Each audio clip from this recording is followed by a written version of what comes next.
चुनाव अगर देखें उत्तर प्रदेश का उपचुनाव, तो भाजपा का जो एक मैनेजमेंट था वो इसमें कहीं ना कहीं सफल रहे हैं। यानी सीधा सीधा यह है कि मतदाताओं तक भाजपा ने अपनी पहुंच बनाई है और योगी का नारा तो हिट है, पूरे देश में हिट है, बटेंगे तो कटेंगे।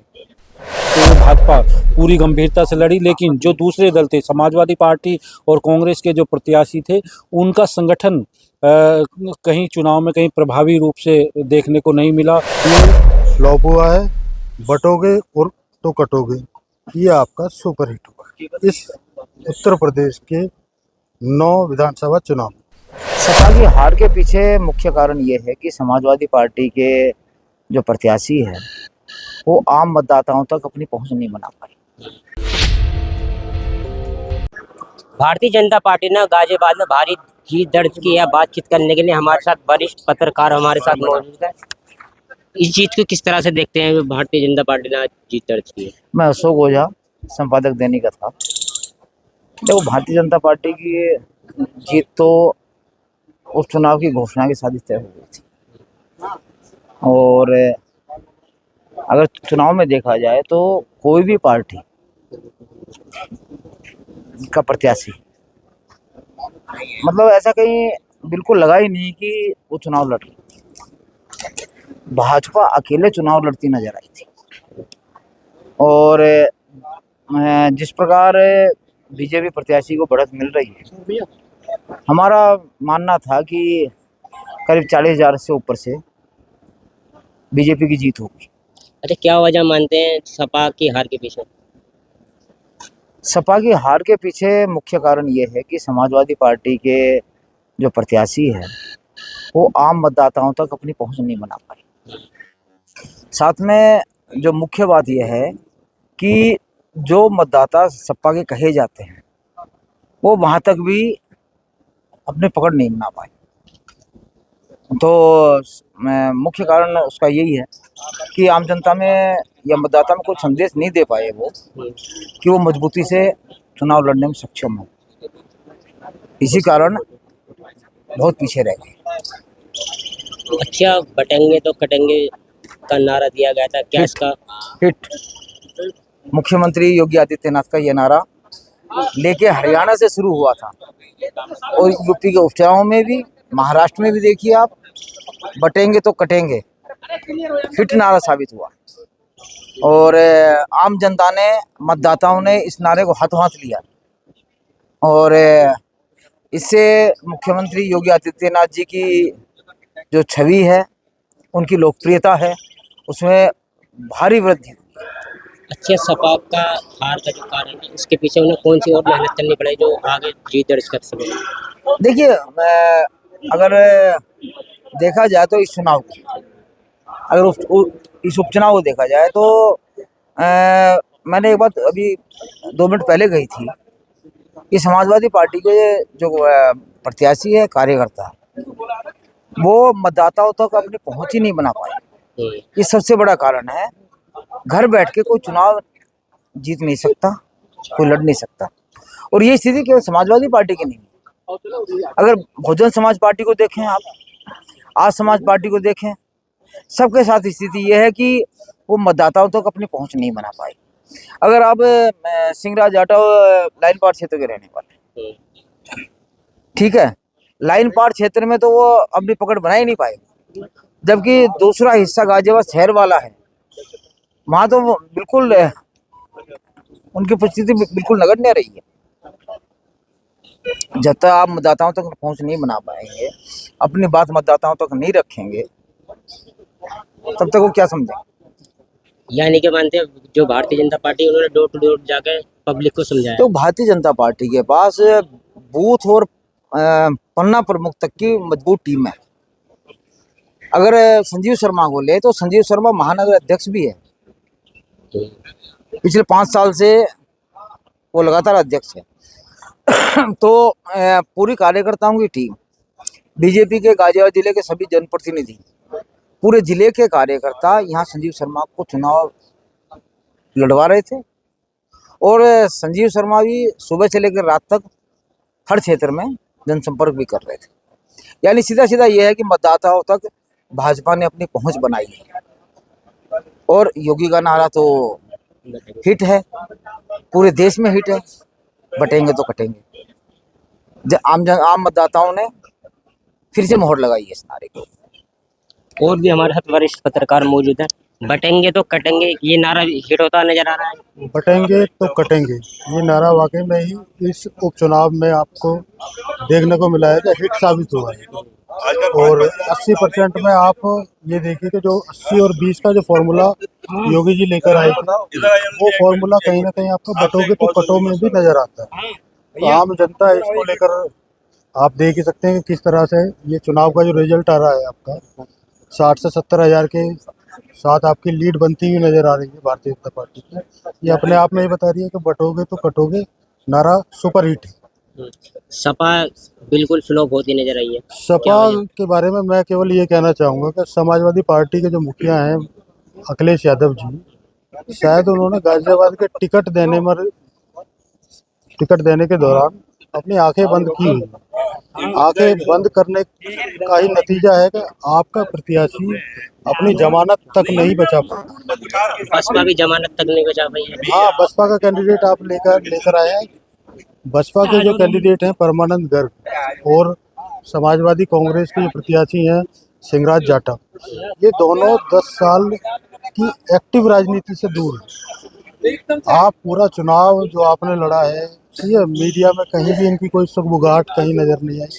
जबकि भारतीय जनता पार्टी को ये कहते हैं कि भारतीय जनता पार्टी सत्ता में रहते हुए भी मजबूत चुनाव लड़ती है। उन्हें पता था कि भाई सत्ता का चुनाव है, सारी चीज़ें हैं, लेकिन उसके बावजूद भी उन्होंने अपने आप को ग्राउंड पे मजबूत रखा। पन्ना प्रमुख जैसी व्यवस्था को उन्होंने मजबूत किया, बूथ जैसी व्यवस्था को उन्होंने और भी मजबूत किया। तो कहने का मतलब है कि आप सत्ता में रहते हुए भी अगर इतनी वर्किंग आपकी है तो फिर आपसे जीत भी दूर नहीं।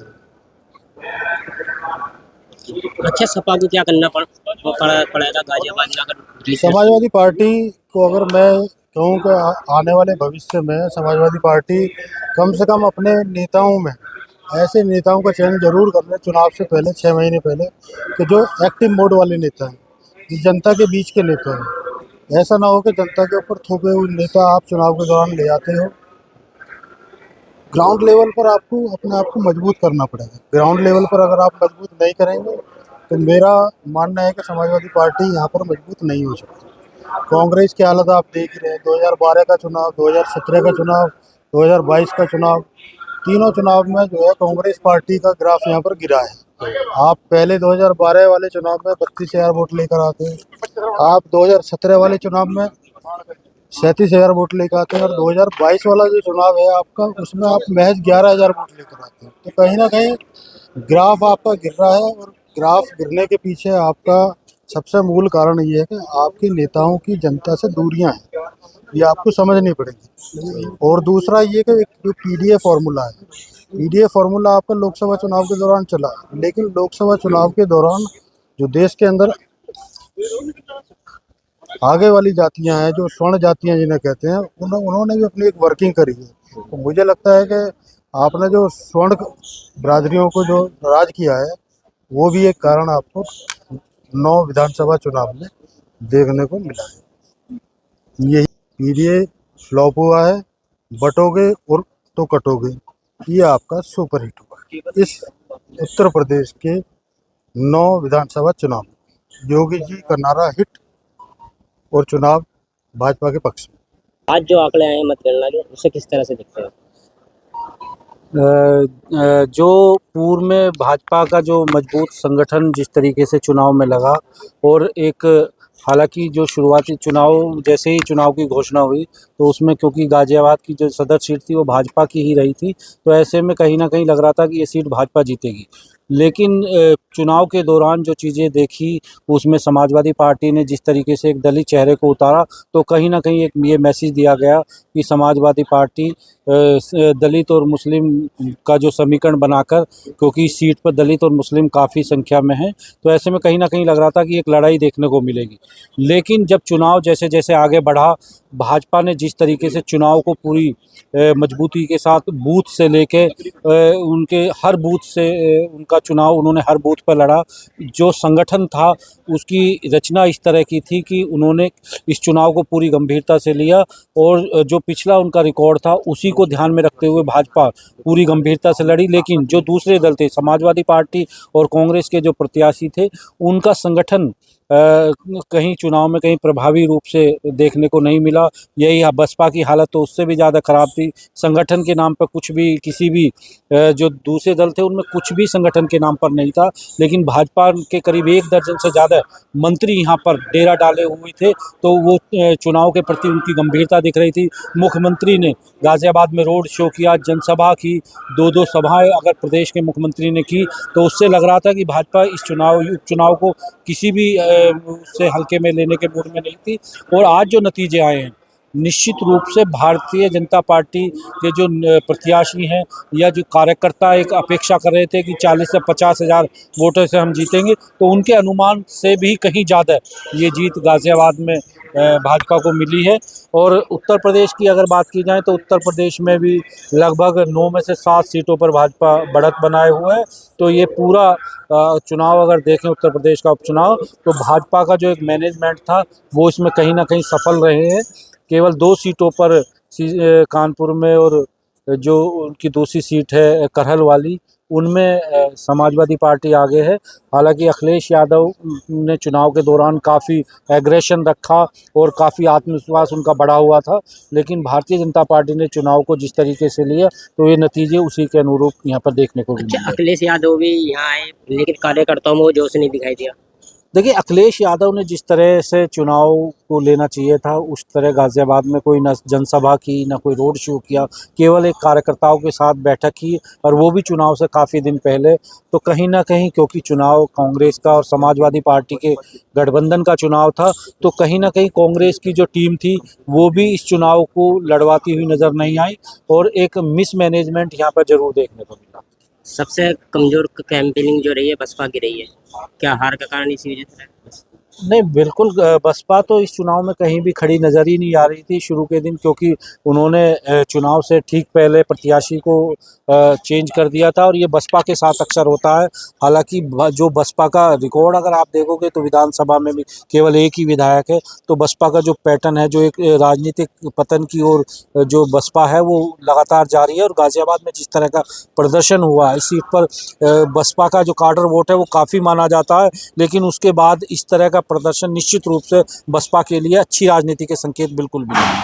अच्छा, मानेंगे बटेंगे तो कटेंगे नारा जो हिट हुआ, बिल्कुल, कहीं न कहीं जो एक ये नारा शुरू में ऐसा लग रहा था कि किस तरह का नारा आया है, लेकिन ये नारा कहीं न कहीं भाजपा ने जिस तरीके से लोगों के दिमाग में इसको घुसा दिया, और जैसे हमने लोगों से भी बातचीत की तो जैसे ही इस नारे के ऊपर बात करते थे, बटेंगे तो कटेंगे, तो आप किस तरह लेते थे, तो कहीं न कहीं ये लोगों के दिमाग में था। और निश्चित रूप से अब जो चुनाव के नतीजे उनको देखकर लगता है कि ये नारा भाजपा के लिए काफ़ी कारगर रहा और एक सटीक उनका ये नारा रहा है। तो साफ तौर पे जो वरिष्ठ पत्रकार उन्होंने बताया, जो बटेंगे तो कटेंगे जो नारा है वो सुपर हिट गाजियाबाद में होता हुआ नजर आया है। गाजियाबाद से पब्लिक रिपोर्टर के लिए मैं कासिम खान।